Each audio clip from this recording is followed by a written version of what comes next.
English premier লিগের first উইকের big ম্যাচে গতকাল রাত্রে ওল্ড ট্রাফোর্ডে মাঠে নেমেছিল ম্যানচেস্টার ইউনাইটেড এবং আর্সেনাল।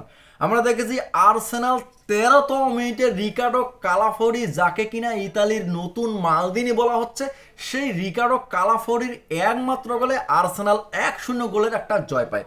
অপরদিকে আমরা দেখেছি চেলসির ঘরের মাঠ স্ট্রাফোর্ড ব্রিজে ক্রিস্টাল প্যালেসের সঙ্গে 0-0 গোল শূন্য ড্র নিয়ে খেলাটি শেষ করে এবং ক্রিস্টাল প্যালেস চেলসির ঘরের মাঠে গিয়ে একটি পয়েন্ট জয় করে, যেই একটি পয়েন্ট তাদের জন্য অনেক গুরুত্বপূর্ণ।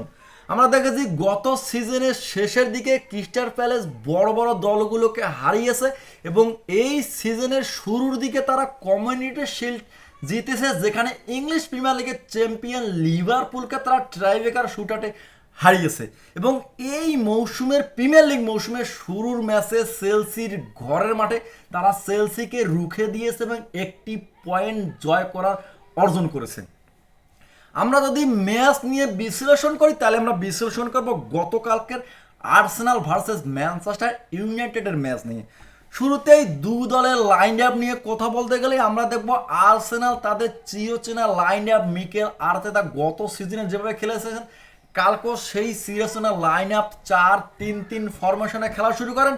অপরদিকে ম্যানচেস্টার ইউনাইটেড রুবেন আমরিনের পছন্দ 3 ম্যান ব্যাক লাইন থেকে শুরু করে 3-4-3 অ্যাটাকিং লাইন আপে খেলার চেষ্টা করেন।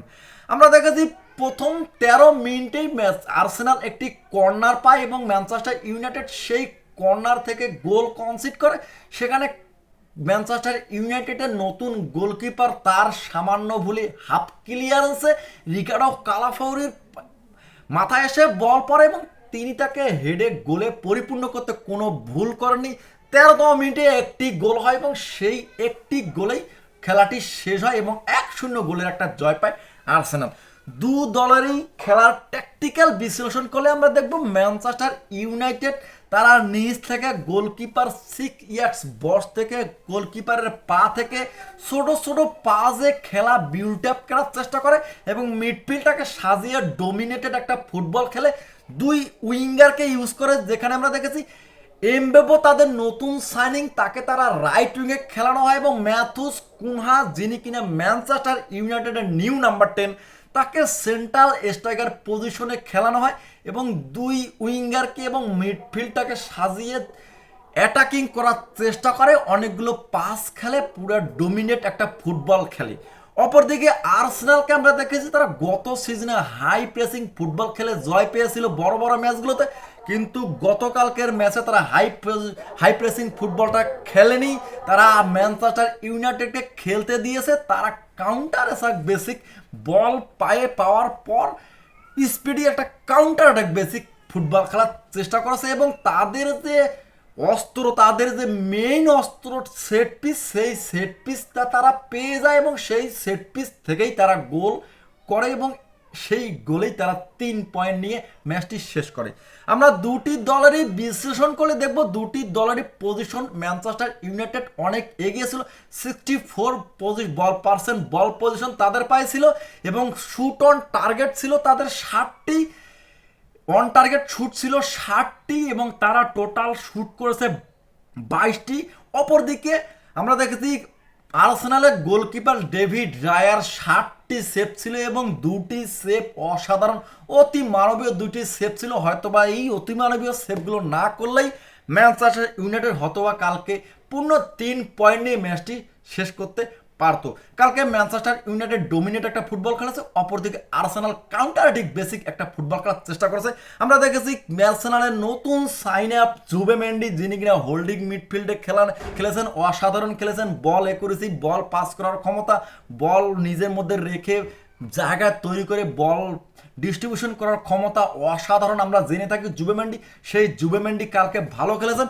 অপরদিকে ভিক্টর গিয়োকোরাস, যাকে কিনা তারা নতুন সাইনিং করেছিল এই সিজনের, কিন্তু তাকে হয়তোবা সেই রূপে কালকে আমরা দেখতে পাইনি, কিছুটা লেগেসি দেখতে পাওয়া গেছে, কিন্তু তিনি যে একজন ভালো খেলার প্রথম ম্যাচেই জাজ করে সেটা আমরা বলতে পারবো না যে তিনি আর্সেনালে কতটুকু এফেক্ট ফেলতে পারবেন।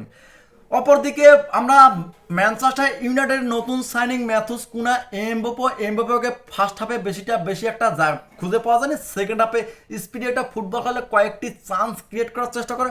অপরদিকে ম্যাথুস কুনহা বল অ্যাকুরেসি, বল ধরে রাখার ক্ষমতা, ড্রিবলিং, রানিং, স্পিড, শুট অসাধারণ ছিল। প্রথম ম্যাচে তিনি ভালো করছেন ম্যানচেস্টার ইউনাইটেডের। সবচেয়ে বড় চাওয়াটা হচ্ছে যে ম্যানচেস্টার ইউনাইটেড কালকে ম্যাচ হারলো, তাদের যে অ্যাটাকিং ফুটবলটা তারা ফিরে পেয়েছে। রুবেন আমারিম নতুনভাবে ম্যানচেস্টার ইউনাইটেডকে সাজিয়েছেন, নতুনভাবে তারা অ্যাটাকিং ফুটবলটা খেলার চেষ্টা করেছেন। সেই অ্যাটাকিং ফুটবলটা আমরা কালকে ম্যানচেস্টার ইউনাইটেডের কাছ থেকে পেয়েছি। হয়তোবা তারা এই অ্যাটাকিংটা ফুটবল খেললে, ফিনিশিংয়ে একটু কাজ করলে, ফিনিশিংগুলো ভালো করতে পারলেই তারা হয়তোবা এই সিজনে ভালো কিছু করতে পারবে। তবে ম্যাচের আমরা যদি পুরো ট্যাকটিক্স বিশ্লেষণ কাজ তাহলে আমরা দেখবো পুরো ম্যাচেই ম্যানচেস্টার ইউনাইটেড সব দিক দিয়ে এগিয়ে ছিল। হয়তোবা একটি গোল পেয়ে গেছে আর্সেনাল, সেই গোলেই তারা 3 পয়েন্ট, মূল্যবান 3 পয়েন্ট পেয়ে গেছে। ম্যানচেস্টার ইউনাইটেডের চাওয়া ছিল অ্যাটাকিং ফুটবলটা, সেই ফুটবলটা তারা কালকে পেয়ে গেছে। হয়তোবা এই ফুটবলটাই রুবেন আমারিম ম্যানচেস্টারের নিউ বস, হয়তোবা এই ফুটবলটাকেই কন্টিনিউ করবেন। দেখা যাক সামনের ম্যাচগুলোতে ম্যানচেস্টার ইউনাইটেড গোল করতে পারে কিনা, তাদের ফিনিশিং দক্ষতা নিয়ে রুবেন আমারিম কাজ করে কিনা, সেটা সবচেয়ে বড় দেখার বিষয়।